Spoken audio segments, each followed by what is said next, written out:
हिंदी के व्याकरण पाठ का अलंकार चैप्टर में आपको पढ़ाऊंगा।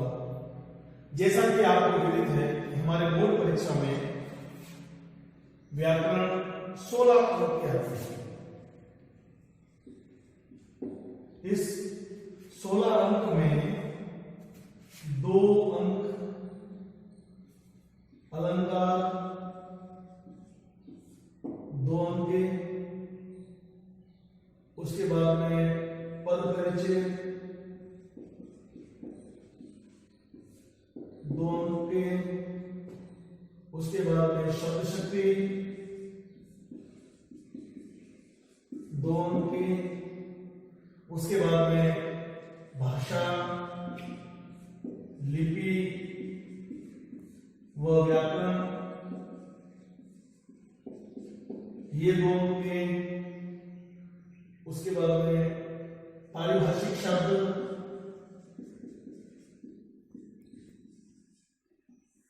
पारिभाषिक शब्दावली, ये 2 अंक। उसके बाद पत्र लेखन,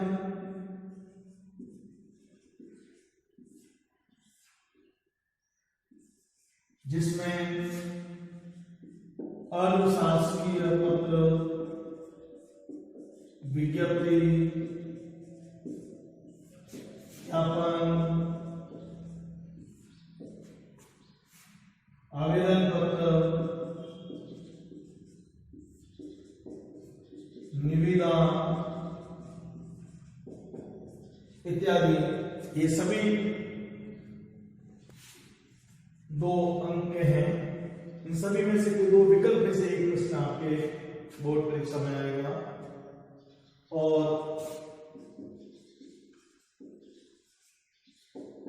एक निबंध आएगा 400 शब्द, 370 आएगा सॉरी, और 4 अंक आएगा। तो आज मैं आपको अलंकार के बारे में पढ़ाऊंगा। अलंकार से आशय हर कोई व्यक्ति यह लेता है कि गहना के लिए आभूषण की आवश्यकता होती है। ठीक उसी प्रकार से काव्य को उत्कृष्ट बनाने के लिए अलंकार की आवश्यकता होती है। तो इस प्रकार से मैंने ये अलंकार की 3 परिभाषाएं आपको समझाई है। आप इन तीनों में से जो आपको उचित लगे वो आप बोर्ड परीक्षा में लिख सकते हैं। अब अलंकार के भेद, अलंकार कितने प्रकार के होते हैं? सामान्यतः अलंकार 2 प्रकार के होते हैं। शब्दालंकार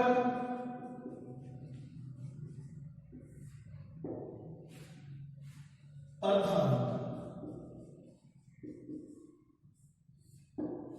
कुछ विद्वान अलंकारों का एक अन्य भेद उभयलिंग अलंकार भी मानते हैं, लेकिन हम यहां पर पूर्ण रूप से इन 2 अलंकारों के बारे में ही पढ़ेंगे।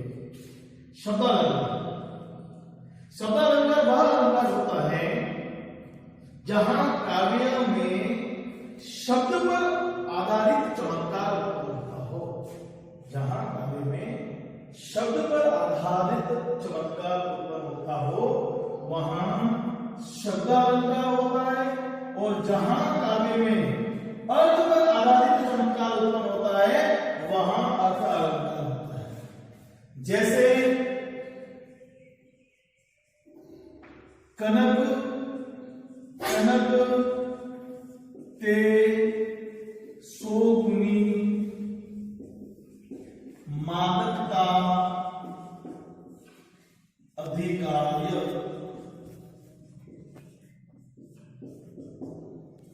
ये उदाहरण दिया है मैंने बिहारी का, कनक कनक ते सोगुनी मादकता अधिकार्य। यहां कनक शब्द 2 बार आया है और इस शब्द के आधार पर ही जबकि अर्धालंकार में क्या होता है कि अर्थ के आधार पर ही काव्य में जो है चमत्कार होता है।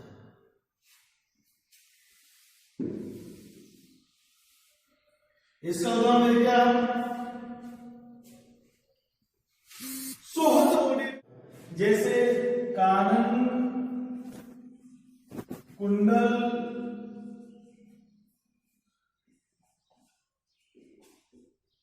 ऐसे। तो इसमें एक ही प्रकार की आवृत्ति आएगी, तो ये 6 का अनुप्रास होगा। दूसरा द्वितीय अनुप्रास में क्या होगा, जहां एक समान वर्णों की आवृत्ति 2 या 2 से अधिक बार आएगी, वहां वृत्तीय अनुप्रास अलंकार होता है। जैसे कलकल कोमल कुसुम कुंज पर मधुर बरसाने वाले को, तो इसमें क की आवृत्ति 2 या 2 से अधिक बार आती है। श्रुति अनुप्रास में क्या होगा, जहां काव्य में वर्ण की आवृत्ति मुख के उच्चारण एक ही उच्चारण स्थान से आती है, मुख के एक ही उच्चारण स्थान से आती है, वहां सत्य अनुप्रास होता है। और जहां काव्य के अंत में केवल एक ही वर्ण की आवृत्ति आती है, वहां अंत अनुप्रास होता है। तो इस प्रकार से यह अनुप्रास अलंकार हुआ। इसके 4 भेद हो गए, और चारों भेदों को आप चाहे आपके पास यदि बोर्ड में समय मिलता है और यदि अनुप्रास अलंकार के बारे में पूछा जाता है तो आप आराम से लिख सकते हैं। अब इसके बाद यमक अलंकार, हमारा दूसरा अलंकार है यमक अलंकार।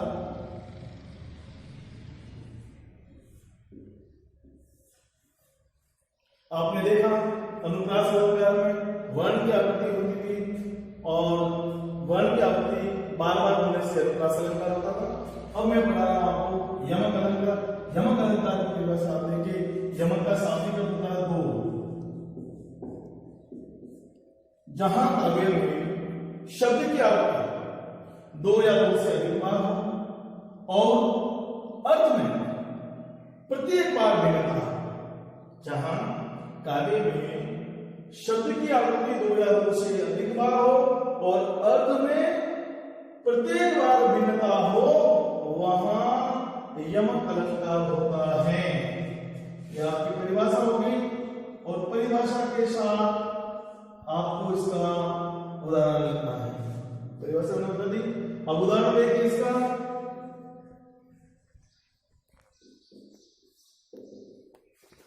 परिभाषा ही मैं आपको नोट करवा देता हूं, आसानी रहेगी आपके लिए।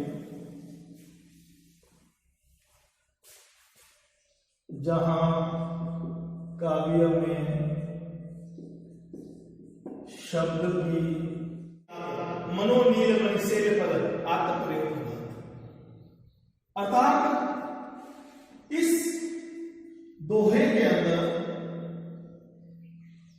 एक नीलमणि की, पर्वत की जो चट्टान है वो नीलमणि यानी भगवान श्री कृष्ण के पीठ वर्णों के समान दिखाई देती है। तो यहां अर्थ के आधार पर चमत्कार उत्पन्न हुआ है।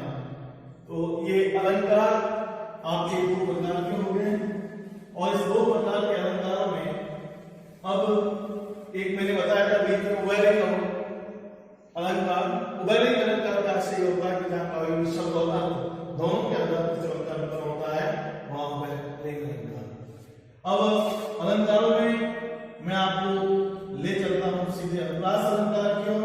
अनुप्रास अलंकार का आशय यह होता है कि जहां, इसकी आप परिभाषा देखिए अलंकार अनुप्रास की, जहां काव्यों में एक समान वर्ण की आवृत्ति 2 या 2 से अधिक बार होती हो, वहां अनुप्रास अलंकार होता है।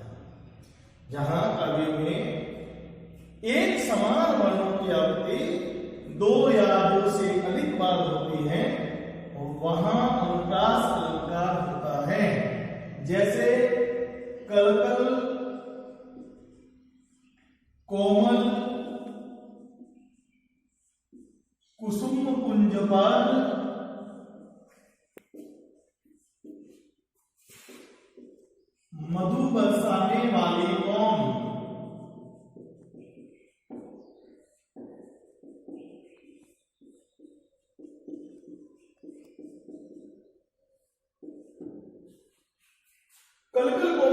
कुंज पर मधु बरसाने वाले कौन। तो आप यहाँ पर देखिए कि इसमें क वर्ण की आवृत्ति जो है वो बार बार हुई है, अर्थात यहाँ पर अनुप्रास अलंकार है। प्यारे बच्चों, ये एक उदाहरण नहीं है, हमें बहुत से उदाहरण अनुप्रास अलंकार के मिल जाएंगे। जैसे सब जात फटी दुकटी दुपटी कपटी न रहे जहां एक घटी निगटी प्रगति गुरु ज्ञान घटी। तो यहाँ क वर्ण की आवृत्ति बार बार हो रही है, तो यहाँ पर अनुप्रास अलंकार होगा।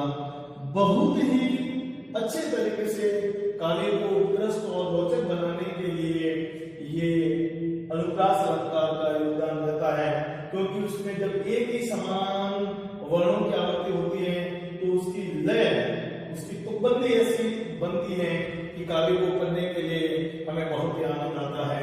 एक तीसरा उदाहरण मैं और बताऊंगा आपको, जिसमें अनुप्रास अलंकार के लिए बहुत ही रोचक वर्णन कहा गया है कि चाचा ने चाची को चांदनी चौक में चांदी की चम्मच से चटनी चटाई। तो यहाँ च वर्ण की आवृत्ति बार बार होती है और च वर्ण की आवृत्ति बार बार होने के कारण यहाँ पर अनुप्रास अलंकार होता है। अब अनुप्रास अलंकार जो है, उस अनुप्रास अलंकार को परीक्षा के समय किस प्रकार से हमें एक्सप्लेन करना है, ये चीज बहुत ही मायने रखती है। चाहे कोई भी अलंकार आ जाए, उसको हमें उदाहरण सहित परीक्षा में स्पष्ट करना है। जैसे मैंने पहला उदाहरण दिया था, अब उस उदाहरण के बाद में आपको यहाँ नीचे एक पंक्ति लिखनी पड़ेगी। जैसे प्रस्तुत काव्यांश में क वर्ण की आवृत्ति बार बार होने के कारण यहाँ अनुप्रास अलंकार है। ठीक है, तो इस प्रकार से आपको बोर्ड परीक्षा का उत्तर लिखना है। अब हम ले चलते हैं सीधे अनुप्रास अलंकार। अनुप्रास अलंकार के कितने प्रकार होते हैं। पहला छेका अनुप्रास, दूसरा वृत्तीय अनुप्रास, तीसरा श्रुतीय अनुप्रास और चौथा होता है अंतया अनुप्रास। वैसे ये प्रश्न 2 नंबर का आता है, हमें इतनी डीपली जाने की आवश्यकता नहीं है, लेकिन मैं आपको सामान्य से तरीके से एक सामान्य जानकारी देने के उद्देश्य से मैं आपको ये बता रहा हूं कि अनुप्रास अलंकार 4 प्रकार का होता है। अब इस अनुप्रास में देखिए छेका अनुप्रास। छेका अनुप्रास उस अनुप्रास को कहते हैं जहां काव्य में एक ही वर्ण की आवृत्ति एक ही बार आएगी, वहां छेका अनुप्रास अलंकार। आवृत्ति का मतलब होता है प्रयोग, 2 या 2 से अधिक बार होती है तथा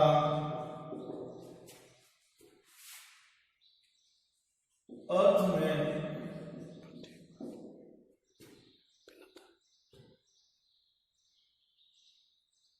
बार बार परिवर्तन होता है,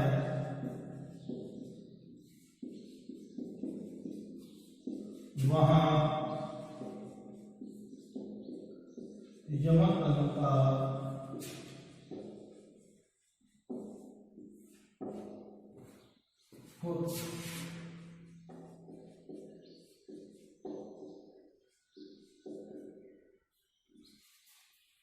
जैसे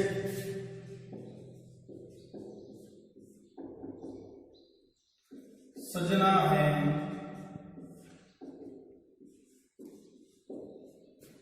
सजना के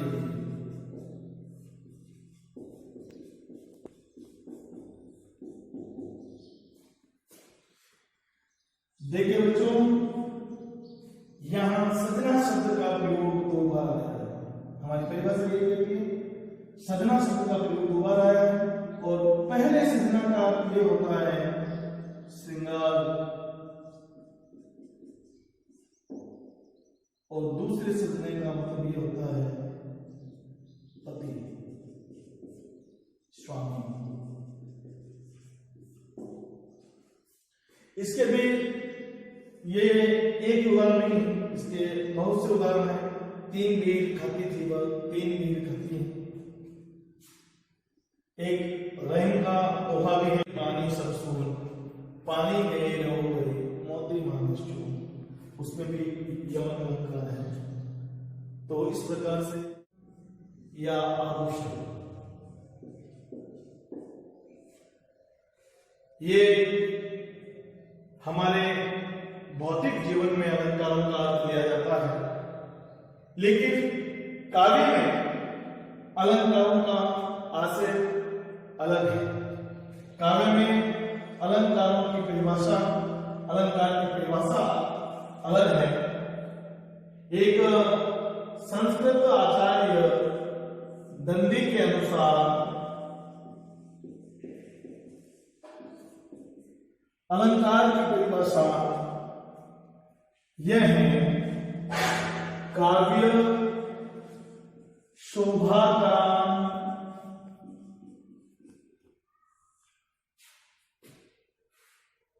धर्मान अलंकार प्रचक्षते, अर्थात काव्य की शोभा करने वाले कारक अलंकार कहलाते हैं।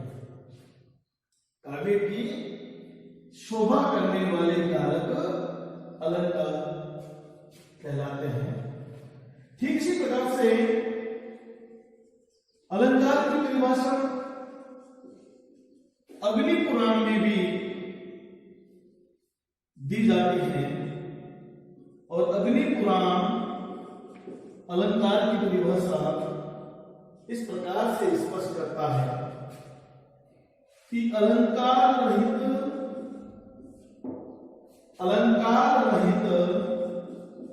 सरस्वती विधवा के समान होती है।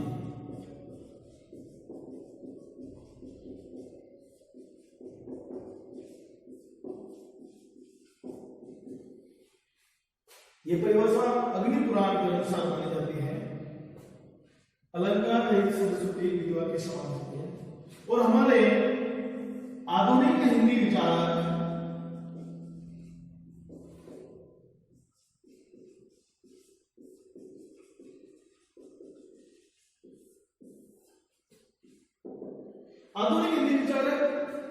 अलंकार की परिभाषा ये मानते हैं कि जिस प्रकार एक स्त्री को सजाने के लिए, संवारने के लिए, सुंदर बनाने के लिए आभूषणों की आवश्यकता होती है, ठीक उसी प्रकार से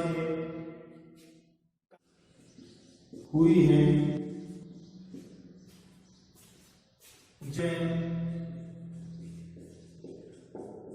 पहले या प्रथम सजना का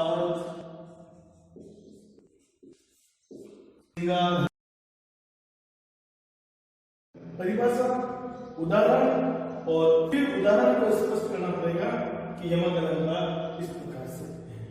तो आज मैंने आपको पढ़ाया अलंकार की परिभाषा, अलंकार के वेद, अनुप्रास अलंकार, अनुप्रास अलंकार के वेद, यमक अलंकार और उसका स्पष्टीकरण। आप इन्हें अच्छी तरह से याद करें, देखें, घर पे पढ़ें, और यदि कोई प्रॉब्लम होती है तो आप उसे कक्षा में पूछ सकते हैं। धन्यवाद।